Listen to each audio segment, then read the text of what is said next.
180 guys and gals. How are you, Ate Lot? Very good.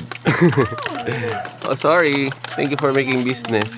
380 guys and gals for this day. I'm gonna give her 120 change. Hold on, hold on. Hello, how are you? Wow, one sunny morning. Day 43 of not waiting for a week before I exchange my coins into Philippine peso paper bills. See that? Wonderful. Thank you for this. Thank you, Lord, for these wonderful blessings.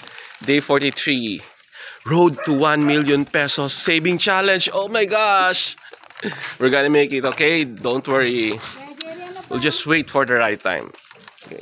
Guys, do the same thing. Earn, invest on your own, not in any networking, pyramiding. Don't get scammed. Okay, avoid that. Expand and enjoy, okay? Road to 1 million peso saving challenge. Thank you so much, Lord. Do the same thing. Don't get tired. Thank you. Bye for now.